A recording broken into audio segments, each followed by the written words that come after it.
जो खाते गांव में हुआ, मैं उस दर्द को भूला नहीं हूं। जहां मेरे प्यारे भाइयों के साथ अपमान किया गया टीआई द्वारा, मैं उस दर्द को भूला नहीं हूं। मैं हर एक दर्द को अपने अंदर समा के बैठा हूं। यहां राका का मकान तोड़ दिया, वहां दत्तू मेड़े का मकान तोड़ दिया, और खाते गांव में कार्यकर्ताओं के साथ जो अपमान किया, क्या मैं वहां बैठा देखता नहीं हूं? सारी फ्लाइट इंदौर की कैंसिल की आज आने रोकने के लिए, और वो जो 2 बजे वाली फ्लाइट थी, 2:40 वाली, वो 3:45 बजे उड़ी वहां से। वो भी लेट पे लेट होती रही। मैं समझता रहा कि सरकार को समझ आ गया कि पिछड़े वर्ग के लोगों ने आरक्षण के खिलाफ मोर्चा लिया हुआ है, और अगर ये चंद्रशेखर भी आ गए, ये इकट्ठे हो गए, तो आज ही क्रांति हो जाएगी मध्य प्रदेश में। मैं इस बात को वहीं बैठे समझ रहा था। मैं ये समझ रहा था कि मुख्यमंत्री जी देख रहे हैं कि दोबारा नियमावर न हो जाए। मुख्यमंत्री इस बात को समझ रहे हैं। आप देखते जाओ, भीम आर्मी के लोगों ने मोर्चा ले लिया है। अब कोई हवा, कोई तूफान, कोई आंधी नहीं रोक सकती। जिनकी कलम में इतनी ताकत होगी कि घर गिराने वाले सलाम करने के लिए सुबह सुबह तुम्हारे घर के सामने आया करेंगे। चिंता मत करो, समय बदलेगा। घुटनों के बल रेंग के नहीं चलेंगे, आंख से आंख मिला के बात करेंगे, और अपने हिस्से की ताकत को, अपने हिस्से के अधिकार को छीन लेंगे।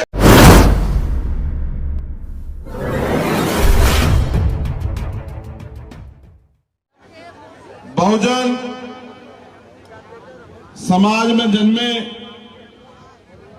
सभी संतों, गुरुओं, महापुरुषों को नमन करते हुए, क्रांति की धरती शाहजहांपुर, करुणा के सागर तथागत गौतम बुद्ध, संत शिरोमणि सतगुरु रविदास जी महाराज, भगवान वाल्मीकि महाराज, गुरु नानक देव, संत कबीर, और समय समय पे इस देश में जन्मे उन महापुरुषों को भी नमन करता हूं, जिनमें शिक्षा की जोत जगाने वाले राष्ट्रपिता ज्योतिबा फूले, आरक्षण के जनक छत्रपति साहू जी महाराज, और करोड़ों शोषितों को वोट का प्रयोग, वोट की ताकत देने वाले डॉक्टर बाबा साहब भीमराव अंबेडकर, और सोए बहुजन समाज को वोट का प्रयोग करके बताने वाले किस तरह से वोट की रक्षा सुरक्षा होती है, और वोट के जरिए किस तरह अल्पजन्मी बहुजन बनके अपनी गरीबी, अपनी परेशानियां, अपने साथ होने वाले अन्याय को खत्म कर सकते हैं। ऐसे नायक मान्यवर साहब काशीराम को नमन करते हुए मैं धन्यवाद देता हूं आपका। मैं आपके प्यार को, शाहजहांपुर के जिम्मेदार साथियों, मेरी बहनों, माताओं, बुजुर्गों, नौजवान साथियों, मैं जब तक जिंदा रहूंगा शाहजहांपुर का प्रेम आज के बाद नहीं भूलूंगा, मेरा वादा। पूरी जिंदगी में शाहजहांपुर के लोग, मैं फर्श पे रहूं या अर्श पे रहूं, पूरी जिंदगी में याद करके देखना, आपके इस प्यार का कर चुका के दूंगा आप लोगों को, मेरा वादा आप लोगों से। लेकिन मुझे आपसे कुछ कहना है, और अगर वो बात आप नहीं सुनते, नहीं समझते, तो फिर काशीराम साहब एक बात कहते थे कि जो कौम अन्याय अत्याचार के खिलाफ आवाज नहीं उठाती, वो लाशें उठाती। लाशें उठानी पड़ेगी। अगर आप निकम्मे, निठल्ले, झूठे इन नेताओं के चक्कर में आते रहे, जिन्होंने यहां भोपाल में, मध्य प्रदेश में अन्याय अत्याचार की पराकाष्ठा लिखी है, जो खाते गांव में हुआ, मैं उस दर्द को भूला नहीं हूं। जहां मेरे प्यारे भाइयों के साथ अपमान किया गया टीआई द्वारा, मैं उस दर्द को भूला नहीं हूं। मैं हर एक दर्द को अपने अंदर समा के बैठा हूं, इस भरोसे के साथ कि अब आने वाले समय में तुम इस दर्द का जवाब वोट के जरिए देके, और अपने बीच के लोगों को विधानसभा भेज के मेरी हिस्सेदारी मध्य प्रदेश में सुनिश्चित करोगे। यहाँ की सरकार के बीच जो है अपना झंडा और डंडा बुलंद करोगे, और इनको बताओगे जो अधिकारी कर्मचारी सरकार की सह में हमारे लोगों का शोषण कर रहे हैं, उनको मुंह तोड़ जवाब जो है वो कानून के जरिए देने का काम करोगे। चिंता मत करो, समय तुम्हारा भी आएगा। समय इंतजार नहीं करता है, समय रोके रोके नहीं रुकता है। देखो, मैं दर्द बताता हूं आपको। यहां राका का मकान तोड़ दिया, वहां दत्तू मेड़े का मकान तोड़ दिया, और खाते गांव में कार्यकर्ताओं के साथ जो अपमान किया, क्या मैं वहां बैठा देखता नहीं हूं?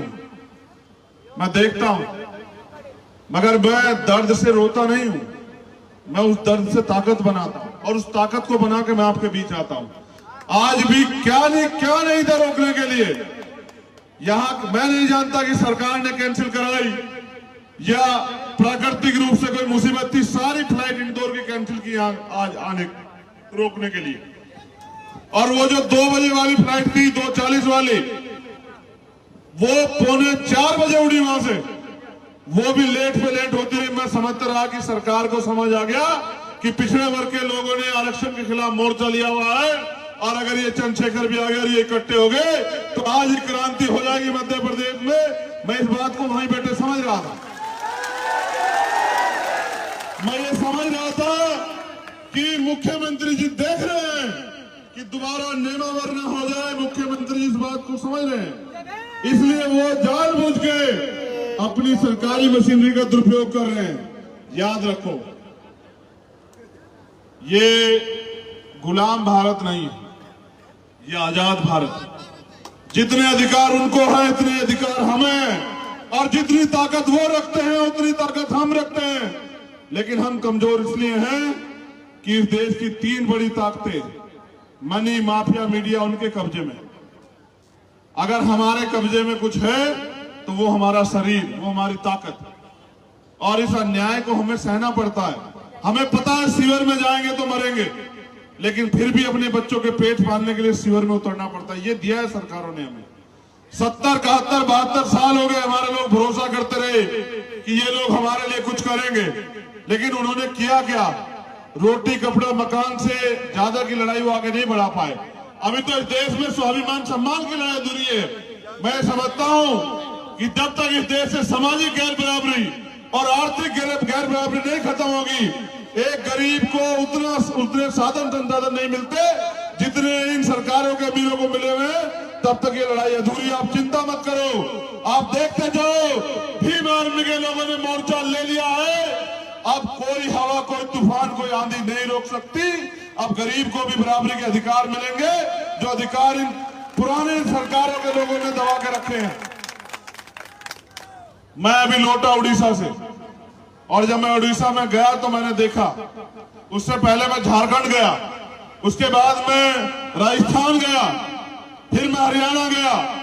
मैंने कई स्टेट में जाकर देखा कि आज भी गरीबी, बिना भूमि के, बिना साधन के, बिना नौकरियों के, बिना रोजगार के हमारे लोग रोटी, कपड़ा, मकान के मोहताज हो रहे हैं। और ये सरकार हमारी उसी उसका फायदा उठा रही है। आप क्यों आपको क्या लगता है ये अन्याय इसलिए हो रहा है कि हम कमजोर हैं? नहीं, ये अन्याय इसलिए हो रहा है क्योंकि अब आप लोग ताकतवर होने वाले हो रहे हो। आप लोग ताकतवर होने वाले हो रहे हो, आप इकट्ठा होने वाले हो रहे हो, तो सरकार को लग रहा है किस तरह से इनको रोकना है, इनको डराना है, धमकाना है। ऐसा प्रयोग ये मेरे ऊपर करके देख चुके हैं। इन्होंने मुझे 16 महीने बंद रखा, लेकिन 16 महीने में मैं इनसे डरा थोड़ा ही। इन 16 महीने में इनसे नहीं डरा। कल मैं उड़ीसा में था, कुछ बीजेपी के लोग मेरा विरोध करने के लिए आए। मुझे कार्यकर्ता कहने लगे भैया गाड़ी के ऊपर खड़े हो जाओ, तो मैंने कहा यार सभा में चल रहे, देर हो जाएगी।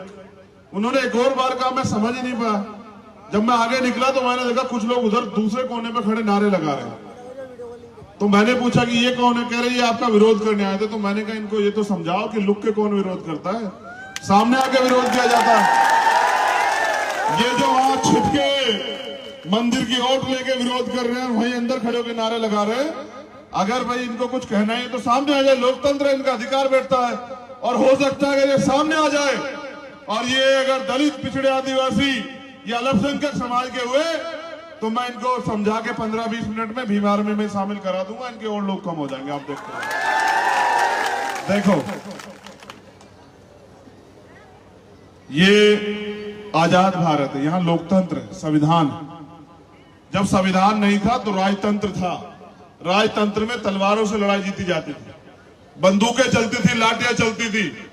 ये लोकतंत्र है, यहां तलवारों बंदूकों से कोई लड़ाई नहीं जीतता है।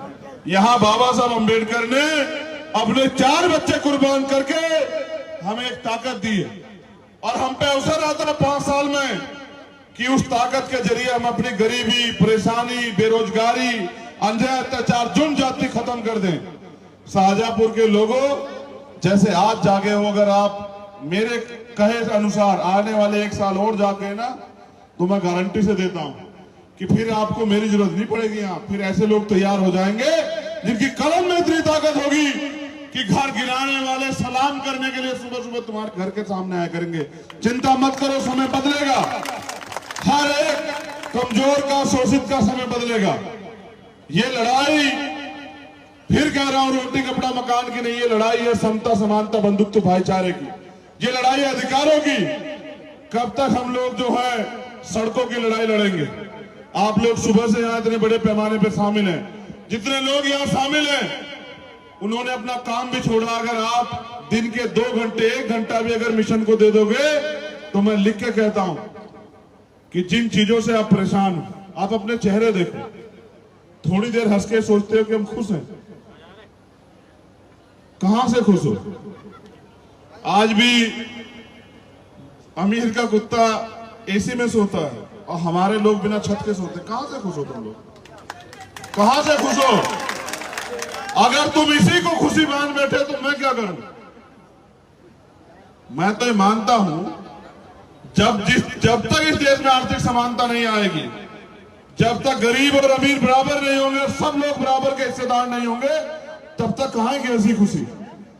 क्या बाबा साहब ने अपने 4 बच्चे इसलिए कुर्बान किए थे कि उनकी आने वाली संतानें इस देश में गुलाम हो जाएंगी? मैं तो ऐसा नहीं मानता कि बाबा साहब ने अपने बच्चे इसलिए कुर्बान किए थे।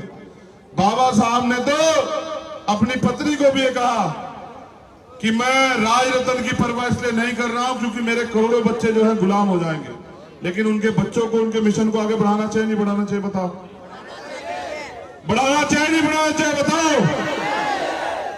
आप गुलामी सहने के लिए पैदा हुए हो क्या? आप जुल्म जाति अन्याय सहने के लिए पैदा हुए हो क्या?